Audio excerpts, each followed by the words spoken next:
The Lower Churchill Environmental Assessment Panel was supposed to release their recommendations this week.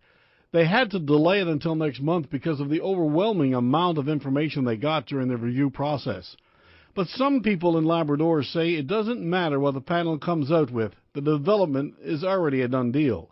Kirk Lethbridge is a supporter of the group Friends of the Grand River and has presented several times during the public hearings. Our Tara McLean spoke to him on the bank of the Churchill River in Happy Valley Goose Bay. Hello, Kirk. Hi, how are you today? Good, thanks. Why do you think the Lower Churchill project is already a done deal? I think that I won't say that it's a done deal because people can still stop it if they get out en masse and protest against it. But I think the politics and the business part of it is a done deal. Before the panel results are even issued, we know who has the contract to do the project, et cetera, et cetera.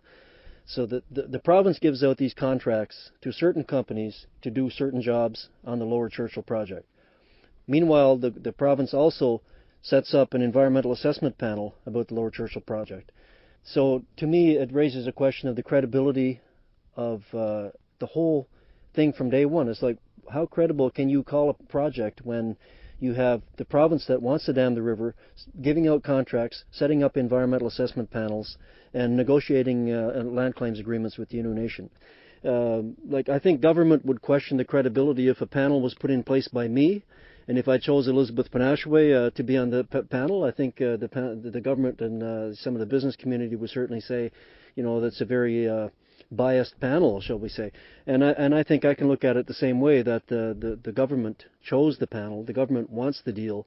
What kind of credibility can it have, whether it's they release their findings today or tomorrow or next month or next year? Just last week, the Innu signed the New Dawn agreement. What do you think about that? Well, Innu business is Innu business, and I certainly don't want to sound like I'm against anything that the Innu people decide to do. I am pro any group in Labrador that is trying to do something better for themselves. However, I think I would probably have wanted to vote after the environmental assessment information was released, all the hearings from all the the information from the experts. I think before I voted, I would have wanted to know that, and which also raised, this thing has been a process right from day one to just dam the river, and environmental assessment panel is just something that makes it look nice. And so to me, it's like, how did this happen? How did these things happen? A lot of concerned citizens, the Innu themselves, presented at the panel hearings. Why not wait till those results are out? So you're concerned that the New Dawn agreement, now that it's signed, it's going to go ahead? Well, the general consensus around Labrador, from a lot of the people I've been talking to, is that they think that once that deal was voted on, that it is a done deal, and that the ducks are all lined up.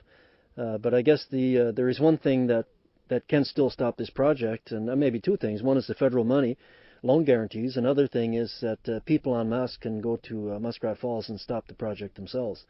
And whether that happens or not, who knows? But now, the Joint Review Panel has nothing to do with the Innu having their vote. What do you say to that?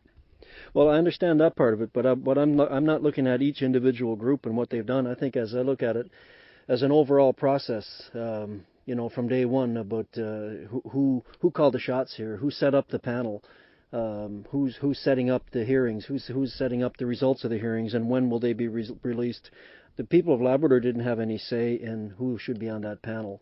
And I'm not really questioning the honor and integrity of each panel member, but I am saying the integrity of who selected the panel in the first place comes to mind for me. Considering all the time and the money that's been spent on the hearings, why would you think the panel wouldn't seriously consider everything? Well, I'm sure that everything will be looked at and considered because it has to be. They don't want to be called in question after the fact. But I do believe that when the results are released, they will be to make it look all nice and tidy so that people can live with their conscience, the ones that are damming and destroying this river, this beautiful, as we stand on there by the banks of the river today, this beautiful place that will no longer have that beauty. And the panel will come out and put the nice white icing on a nice sweet cake, and it will look and sound pretty to those who want it to look and sound pretty, but to me it's just whitewashing. And it's another Voisey's Bay, and it's another Upper Churchill. It's the whole 9 yards, and buy off a few people here and there, but still do the same thing to Labrador at the end of the day. The panel has postponed releasing its recommendations because they've had such a huge amount of information over the whole process. What would you like to see happen when the recommendations are out? Well, I don't know, because I'd have to wait and see what the recommendations would be, but hopefully the recommendations will be that they not do this project at all, and that the province be recommended to build wind parks throughout Labrador and not have to destroy rivers. Because we know from the experts that presented at the panel and from experts around the planet that there is no need to dam any rivers anymore. It's not necessary to dam a river when you can have a wind park that can produce thousands of megawatts of power. Thank you very much. Thank you. That was Kirk Lethbridge in Happy Valley Goose Bay. We have calls into Nalcor to address these concerns.